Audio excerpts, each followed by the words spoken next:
Hi everyone, it's Dave here on another gorgeous spring day and time for a long overdue update about my book. So the book is also going to be called The Imperfect Individual. It is just finished its second stage editing. So obviously I completed the manuscript, that was a few months ago, and the editing process is broken down into 3 stages.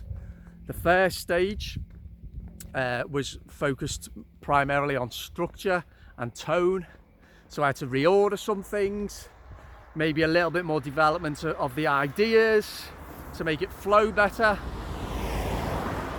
That was the first stage editing. The second stage edit is the content edit, which relates primarily to spelling, grammar and syntax. So that's the changes that I've now been sent by the publishing company. And again, that's up to me now to review all those changes and implement the ones that I agree with. Although when it comes to the reason I've decided to pay for an editing package is, to tap into the expertise of the editing team. So, obviously the vast majority of changes that they suggest, I have been implementing, and I'm sure I will as well. So I'm hoping by the end of this week I'll have done my bit and sent the redeveloped manuscript back again, and then there will be a third and final and shorter editing stage, which is a quality edit, which is just a final edit, and then the book cover design will take place, and then we can move on to publishing. Now I will have a website as well that's going to be getting built for me in the next couple of weeks, so of course I'm going to let you know all about that once that's ready. I'm hoping there's going to be a section there as well where people can subscribe to an email list. I've been told that they can do that for me, so that'll be another way for you all to keep in touch. So yeah, the book, I've done a couple of videos about the book in the last few months. There was a delay initially due to the unfortunate passing of my dad. Actually, the Friday before he passed, I'd finished the book and I'd just sent the manuscript off. He sadly, and as you know, in criminal circumstances, died. And, I knew that I had to somehow pay tribute to my dad, within the book. In those early days, with all the shock and anger and everything, obviously I wasn't able to write. I didn't know what it was I wanted to write. So it was about 6 weeks before I was able to get some words down on paper. I've dedicated the start of the book, the preface, to my dad, and it also acts as a neat kind of, a neat introduction to the themes of the book as well. So it has been delayed, but we are moving closer and closer now to the end point, which of course is the publishing of the book. Now what's the book about? Well, I've called it The Imperfect Individual, which is obviously the same as this YouTube channel. Because I explore this, the same themes that I try to explore with my content. The strapline for the book is "Why Our World Is in Turmoil and How You Can Save It," and that's the premise of the book. Really, is that answering 2 questions there. Well, why is our world in turmoil? So I need to explain why our world is in turmoil. So I try and do that in the book, and I do that by. I personally feel that there is almost call it a gap in the market. I don't mean it like that though, but a bit of a conversation that's not being had generally around, well, just why is it that we've become so beholden to these narratives? Why are so many people feeling so isolated? Why is addiction so rife?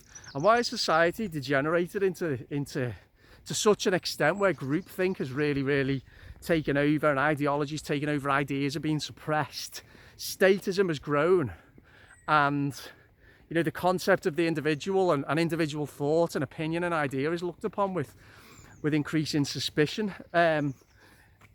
So that's something that I explore. I have to go back decades to try to answer that question. The other aspect of the book, why our world is in turmoil and how you can save it, is because, as you probably know, I do passionately believe societies are built Thriving societies are built on the gifts of individuals, on the courage of individuals, on the values of individuals, and I just feel that we've forgotten that. We've forgotten that as Western, as cosseted, entitled Western societies. We've forgotten the importance of individualism, not in a selfish sense, but individualism in a sense whereby individuals take responsibility to develop worldview, philosophies and ideas, and are brave enough to communicate those to the world, and to back up their ideas with actions as well. Now, so there is a real, I do eviscerate Western society because there's a savage evisceration. It's probably quite shocking for a lot of people when they read it. I have no doubt that some people who read it will detest what I'm saying, which is fine, you know, because it is a really damning indictment of where we've got, who we are, and where we are, and how we've got to stoop to such lows.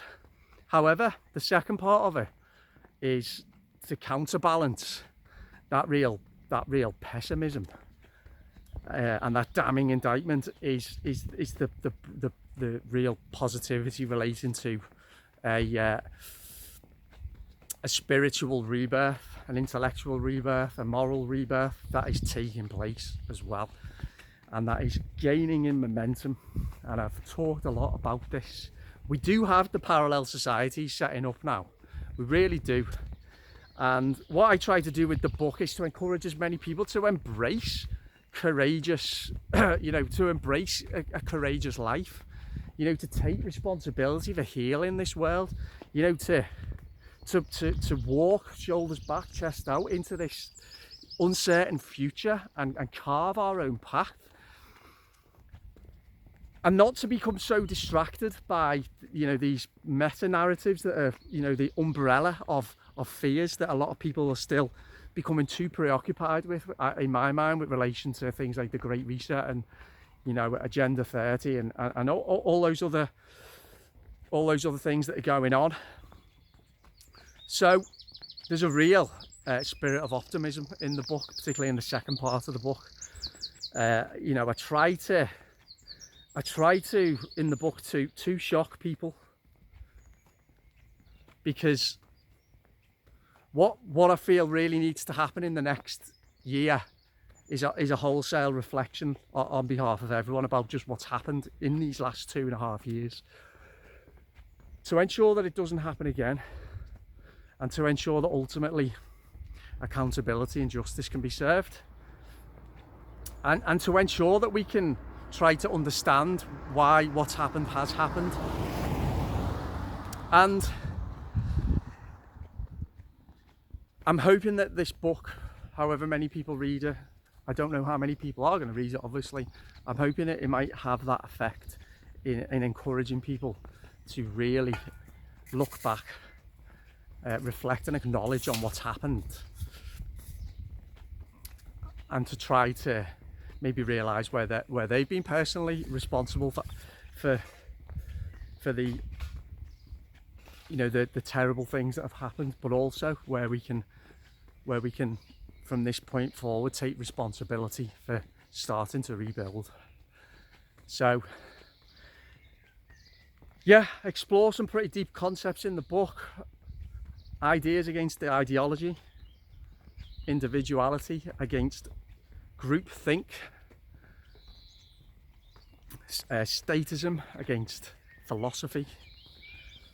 I talk a lot about spirituality and God, and I guess at its very deepest essence the book is about life and death, and then of course, and society, Western society's largely strange and fretful attitude towards both life and death.